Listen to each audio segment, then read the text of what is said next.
ką jie daro ne tik dėl savęs. Kaip ir daugumai vyrų, tai noras pasipuikuoti vieniems prieš kitus. Vieni prisiperka automobilių, kiti padangės rėžia lėktuvais, o trokštantis elegancijos ir rafinuotumo įsigyja prabangias jachtas. Paul Couch vienas turtingiausių Maltos aukštuomenės žmonių. Šią gražuolę jachtą įsigijo vos prieš porą metų. Sakoma, jeigu paklausi, kiek kainuoja prabangi jachta, vien savo klausimų parodai, kad niekada jos neįpirksi. Nes tikrieji pirkėjai kainos niekada neklausia ir nesidera, nes ne tas pirkinys ir ne tas lygmuo. Tačiau mes išdrįsome paklausti, kam tokio žaislo jam prireikė ir ar daug kainavo. Just to have fun on it. But it's very expensive, I think. Laivą turiu antrus metus. O kam pirkote? Pramogai. Bet tai labai brangu? Taip, tačiau gyvenimas yra labai trumpas, štai kodėl aš nusipirkau šį laivą. Mes džiaugiamės gyvenimu, čia pietaujame su draugais, bet to šis laivas skirtas ir verslo susitikimams.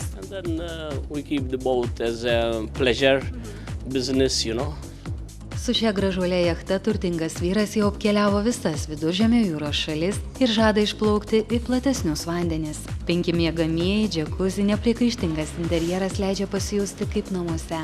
Vyrai dažnai savo išskirtinius pirkinius mėgsta palyginti su moterimis. You must love it to have it, because it's very Tu expensive. turi mylėti tai, ką turi. Ji tokia pat brangi kaip ir moteris. Jachto šeimininkas pasiūlo išgerti kavos, kurią pažada pats ir paruošti. Kaip juokavo jo bičiuliai, neįtikėtina matyti, kaip virtuvėje sukinėjasi milijonierius. Gyvenimas labai trumpas, todėl aš džiaugiuosi galėdamas daryti tai, ką noriu. Vyras pasakoja, kad jo pomėgių kolekcijoje dar ir gražuoliai lėktuvai bei moteris. Galimybė turėti tai, ką nori, leidžia įdomiau gyventi. Keliaujame toliau. Mūsų laukia dar 2 išskirtinę maltietišką prabangą alsuojančios vietovės. Slyma ir St. Julians – tai prabangiausi Maltos rajonai. Gražiose įlankose prabangiausi apartamentai ir jachtų uostai. Akis vos spėjo gaudyti reto grožio vaizdus. Toliau keliavome į antrą pagal dydį Maltos salą Gozo. Vos 20 minučių keltų neprailgsta, nes pakeliu gali grožėtis nepamirštamais vaizdais. Ši sala menama istorijoje ir legendose.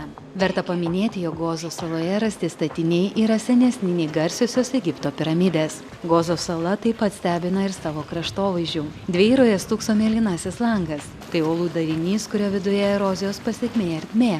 Itin vėjuotą dieną aplink susidaro labai didelės bangos ir duždamos į uolas sudaro stulbinančio dydžio baltus purslus. Mums to pamatyti nepavyko, nes buvo ramiai ir saulėta diena. Tačiau turėjome galimybę paplaukioti mažais laiveliais ir pasigrožėti gamtos dovanomis.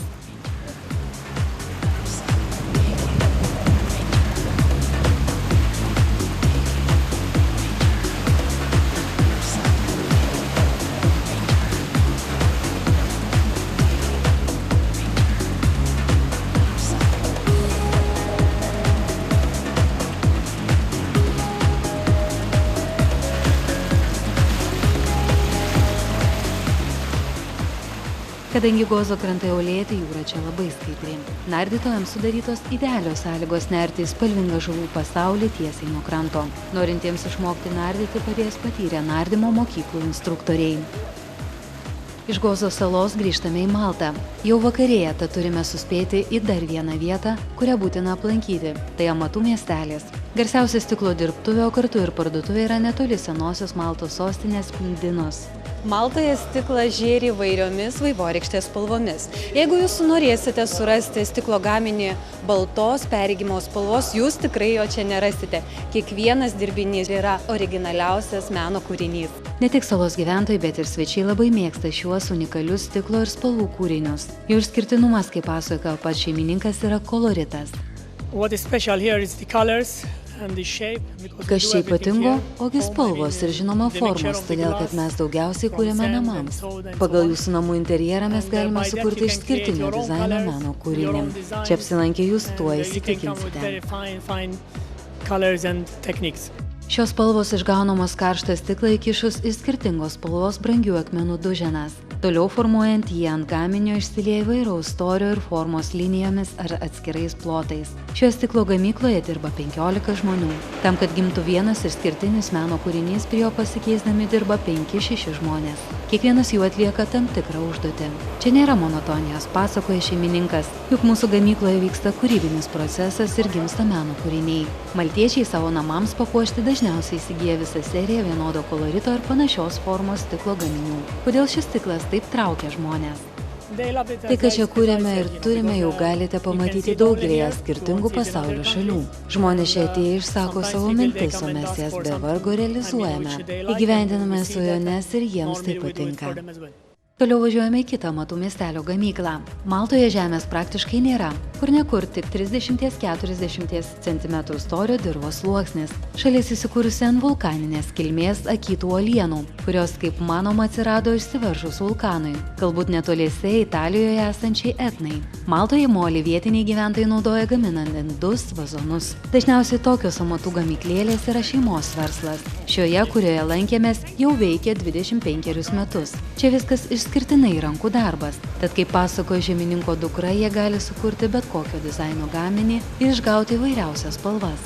Pastebėjome, kad gamyba niekuo nesiskiria nuo matytų mūsų šalyje. Tačiau ryškiaspalviam jų dekorui turėjo įtakos Viduržemio jūros šalių koloritas. Kiekvienas gaminys čia suranda savo pirkėją. Maltiečiai žinoma perka namo numerius, pavadinimus, iškabas. Jie perka visą tai, kas tinka jų namams. Tai ir puodai, sodai ir virtuviai.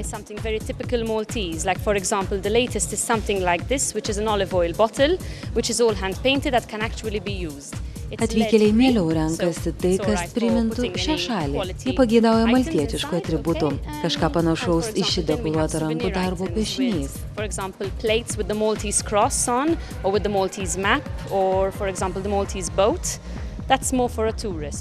Mes turime ir suvenyrų su mūsų šalies žemėlapiu ar su nuostabiais laivais.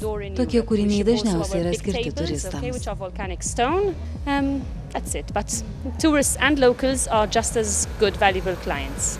Jauna moteris pasakojo, kad jų namuose vos keletas šių molio gaminių. Mūsų namuose tikrai neišvysite galybę šių daiktų, nes mes kiekvieną dieną matome juos ir dirbame su jais. Todėl turėti jų dar ir namuose mums nėra poreikio. Tačiau kartais sulaukime dovanų iš klientų. Tačiau aš jų namuose nelaikau, darbe jiems turiu lentyną. Ką turime namuose, tai tikrai namo numerį ir pavadinimą. Pelnytas šios šakos meistrų pasididžiavimas stalai su keraminiu paviršiumi. Tai dideli pietų stalai ir maži svetainės staliukai.